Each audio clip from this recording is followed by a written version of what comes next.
Hi everyone, this is Aaron for Zolotech, and we're going to go over the top 10 must-have iPad apps. These are apps based on the top downloaded apps, and a few I threw in there just because I use them day to day and find them to be very good. The first app we'll go over is Flipboard. Now, if you haven't used Flipboard, I highly suggest it. It's a free app, and it takes all of your feeds and puts it in a nice magazine-style layout. You can see we have cover stories, Twitter, Engadget, Facebook. If I turn the page, we have 9to5 Mac, joystick, Windows Mobile Power User, and when we want to read these, we can do this in a nice magazine-style layout. If we want to view whatever we have here, this is an article from The Verge. We can read it, and we can go to the next if we want, and it has this nice flipboard or flip page style layout. Really nice app, free, and definitely worth checking out. The next application is Twitter. Even though Flipboard pulls in your Twitter feed, there's nothing like having just a simple feed right here in front of you. So you can see here's a feed of different things I'm following. We have our mentions, and this application is also free and from Twitter themselves. Really nice, simple application and worth checking out since it's free. The next application is still in the lines of news or different stories you want to read, and that's Pulse. The reason I use Pulse is it's a lot quicker to look over your feeds. This one actually isn't set up as well as the one I have on my iPhone, just because I look at the iPhone one more. But here is Mac Rumors, 9to5 Mac, Engadget. Again, same things that are on The Verge, but I put them in this sort of layout, and it's a lot easier to read. If I just tap on this, I can read it and quickly look over everything at once. Again, this is a free application and definitely worth checking out. It's on the top of many downloads. The next application has to do with photos, and that's iPhoto. iPhoto is $4.99. It's a great application and allows you to organize your photos, edit your photos. If I go back here, we have our journals that I created, albums, photos. I have a bunch of photos I can scroll through. If I want to grab a photo, here's of my YouTube channel, an old snapshot. We have it here, and then I can edit that photo. I can open up my different palettes here. I can darken it, I can lighten it. I can darken just by going over the top of it. If I want to change it, I can soften it, I can repair it. We have a lot of different options in here, and we can change color and temperature, or do it by itself, change it to black and white. It does a lot of really good things as far as photo editing in a very simple way. That application is made by Apple, and again, it's $4.99. The next app I would suggest is under Books. And while there is iBooks here, Amazon's Kindle app, to me, is probably the better one to get, just because this is actually a programming book for iOS. But let's go back home here. There's a bunch of free books. This is from Amazon Kindle. It will work across an iPhone, a Windows phone, an Android phone. You name it, it works across it. There's a bunch of free books.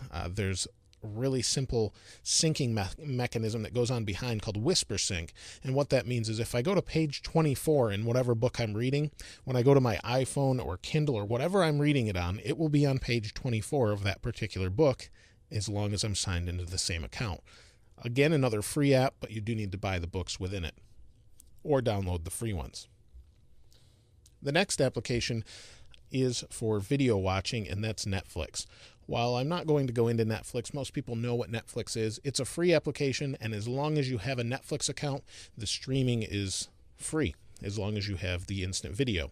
There's a few others in here I won't suggest, but you can see what I use from day to day. The next application I'd recommend is Pages. Pages is a word processing application for those of you that aren't familiar. It's made by Apple, and it's kind of a competitor to Word. It's not quite as powerful as Word, but does the job for the majority of things you're looking for.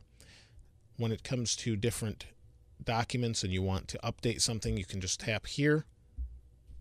We'll open the document, and these are all synced on iCloud. So if you have a Mac or you have an iPhone with Pages on it, they'll all sync. As soon as you update one, it'll update everywhere else. All you have to do is tap here, and then you can just type. And if you want to type in landscape, you can do that. Or if you have a Bluetooth keyboard, you can do that as well, as long as it's synced. There's a lot of different options in here and things we can do with that. The application is really pretty good as long as you don't need to do serious formulas or things like that. It will do the majority of what you want. You can import pictures, you can paste them into place. You can use your location, which I don't want to do right now, but you can put charts in, all sorts of things. It's a really nice application, and for $10, you can't really beat it. The next application on the list is actually a game. I did another video similar to this, and a lot of people were a little disappointed that I left off games, but this time I thought I'd include a couple. My first and probably one of my favorite games is Ticket to Ride. Ticket to Ride is a really great game that is a kind of a train type game where you have to link a bunch of trains between different points on a map. I'm not going to go into all the details, but it's a great game and it's pretty inexpensive. It's around $5. You can play it online against many people. You can play it by yourself, or you can play it locally as well if you have a couple iPads, or between an iPad and an iPhone or iPod Touch. Really great game and not too expensive and a lot of fun. The other game I was going to recommend today is Field Runners 2. While it's technically an iPhone-only game, it works fine on an iPad. You can see again, it's zoomed in using 2x, but it works great and it looks great, and it's a tower defense game. I definitely recommend checking both of those out. This one was about $3, I believe, so pretty inexpensive. This is the game map, and basically you have to defend against the guys getting from, say, point A here to point B here, and you use different towers, and every time you get rid of them, you actually get money for that, and then you get that towards a tower, and you can use whatever you want. The 10th and final application I wanted to go over or recommend is MoneyWiz. MoneyWiz helps you manage your finances, and I'm not going to go into great detail. It requires a lot of me blurring my money and finances out, but it allows you to go over your checkbook and manage all of your money in one simple app. It's really great, and I did a full video on it before of a review.